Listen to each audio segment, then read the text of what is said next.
Quando se fala em crescimento econômico, a primeira coisa que vem à cabeça é o aumento da produção, lojas cheias e mais gente comprando. Mas como transportar esses produtos? Como garantir a energia elétrica para as fábricas? Essa é a principal preocupação da Frente Parlamentar em Defesa da Infraestrutura, que reúne deputados e senadores. Para falar sobre isso, a palavra dessa de hoje recebe o deputado Eduardo Ciarra, do Democratas do Paraná, presidente da Frente. Deputado, qual a perspectiva que o senhor vê para o crescimento econômico do Brasil com a infraestrutura que está hoje? O que precisa avançar nesse setor? Então, nós temos hoje gargalos muito preocupantes na infraestrutura nacional, mesmo se considerarmos o crescimento do PIB brasileiro atual, que é pífio. Se nós tivermos um crescimento, como se propala, de 4,5%, 5%, nós com toda certeza teremos problemas sérios em algumas áreas importantes de infraestrutura. Em quanto tempo? No setor de energia, nós temos preocupação que a partir de 2009, 2010, se nós tivermos um crescimento da ordem de 4,5%, 5%, nós já teremos problemas. Isso se não considerarmos eventualmente secas que prejudiquem ainda mais essa situação.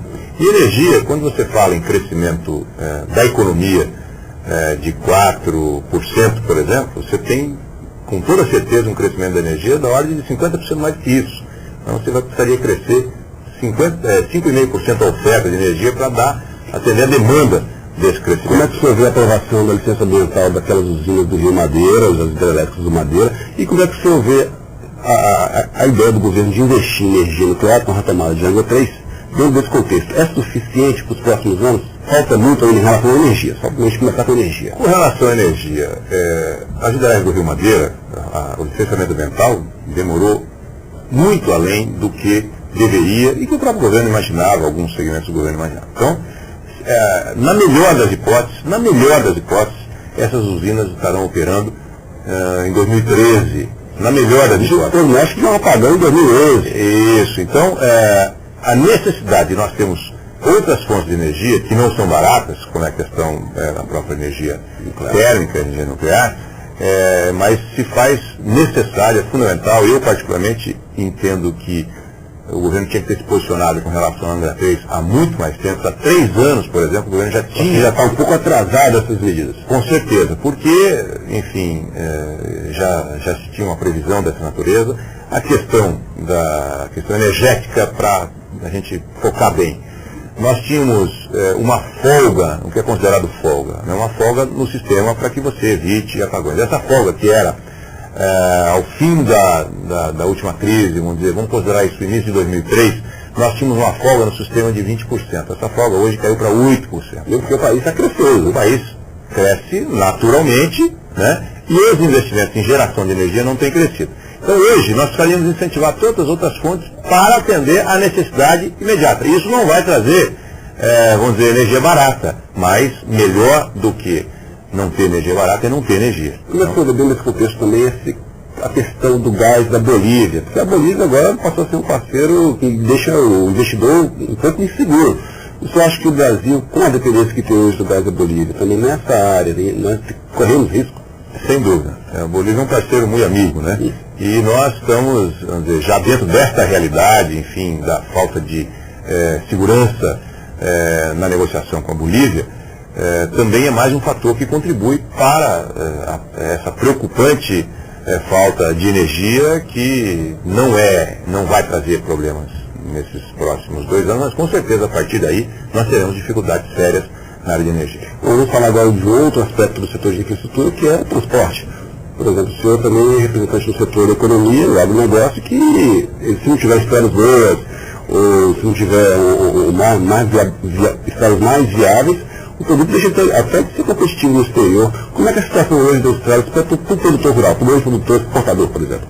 Nós temos problemas sérios nas estradas e temos problemas também nos portos, porque hoje a agricultura brasileira exporta commodities e nós temos necessidade de ter rodovias, ferrovias e hidrovias adequadas e também um sistema de escoamento dessa produção através dos portos, que é um outro grande gargalo que nós temos no país. Eu diria que a área portuária hoje representa um gargalo assim, que vai dificultar, inclusive, um aumento ainda maior das nossas exportações, proporcionalmente ao volume que nós vamos ter de aumento de produção. A questão das estradas, infelizmente, o governo Lula, em 4 anos e meio, não conseguiu concessionar uma única rodovia no país. As PPPs não saíram do papel por falta de segurança jurídica, por falta, enfim, de planejamento, né? E as PPPs, por exemplo, estão impedindo algumas ferrovias que poderiam estar em execução e também, né, a falta de concessão de rodovias, que não, o programa de concessão está sendo discutido desde 2003 e até agora, de natureza prática, nós temos um anúncio, né, da licitação de algumas rodovias pelo país afora. E temos outras questões, como o próprio mix da nossa modalidade de transporte no país. Nós somos ter mais ferrovias do que hoje temos, mais hidrovias do que hoje temos, e um dos trabalhos que a gente tem desenvolvido também é para que as hidrovias possam ampliar o escoamento da produção agrícola, e para isso nós não queremos que as novas hidrelétricas sejam construídas nos rios navegáveis sem a possibilidade de eclusas. Nós já perdemos muitas possibilidades de rios navegáveis transportar as cargas agrícolas no país, porque não foi no momento oportuno construída uma eclusa para transportar. O senhor mencionou as PPPs, que são parcerias público-privadas.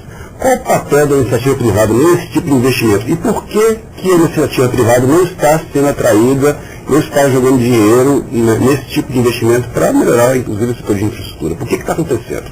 Nós temos dificuldades com os marcos regulatórios no país, temos falta de segurança jurídica para alguns investimentos, mas, acima de tudo, com relação às PPPs, nós tivemos, enfim, uma legislação aprovada, alguns estados já colocaram em prática as PPPs em áreas importantes, até na área de telecomunicações, em Minas Gerais, tem uma PPP em curso. Mas o governo federal demorou demais para formatar um projeto. A iniciativa privada entra num projeto como esse para complementar a ação de governo. O governo, a PPP, ela cabe muito bem, no caso de ferrovia, por exemplo, onde somente a participação da iniciativa privada não viabiliza a obra, ela não tem retorno, né, para que os empresários estão inseguros para investir nisso. Ele está inseguro e o empresário tem colocado interesse na participação de alguns projetos, mas não avançou também pela constituição dos fundos.